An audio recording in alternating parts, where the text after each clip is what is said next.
India વિક્સને ધ્યાનમાં રાખીને કઈ જગ્યાએ માર્કેટમાં ટ્રેડ કરવાનું બંધ કરવું જોઈએ અને શું રીઝન, આવો સમજાવું. હવે ઇન્ડિયા વિક્સની સ્ટોરી શું છે ભાઈ, તો કે 10 થી લઈને જ્યારે ઇન્ડિયા વિક્સ 28 આસપાસ હોય, તો 10 હોય ત્યારે એમ કહેવાય કે ભાઈ માર્કેટ તેજીમાં છે, પણ તેજી થઈ ગઈ છે શાંત, હરવે હરવે માર્કેટ ઉપર જવાની કોશિશ કરે છે. વોલ્ટાલિટી માર્કેટમાં નથી, મતલબ કે કોઈ ગાંડાની જેમ વેચી નથી નાખતું, કારણ કે માર્કેટમાં અનસર્ટેનિટી હવે નથી, ભલે ગેપ અપ ગેપ ડાઉન થાય.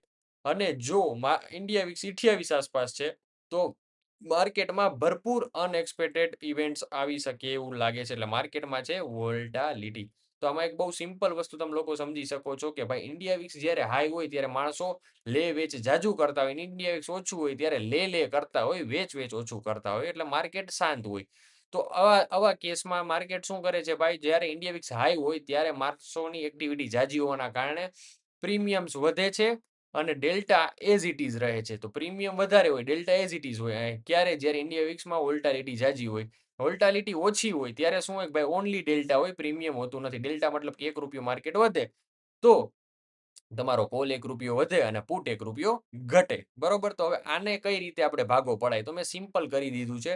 10 થી 18 ની વચ્ચે માર્કેટ હોય ત્યારે મીડિયમ છે વોલ્ટાલિટી અથવા લેસ વોલ્ટાલિટી છે. 18 થી ઉપર છે ઇન્ડિયા વિક્સ, મતલબ કે હાઈ વોલ્ટાલિટી તરફ જાય છે.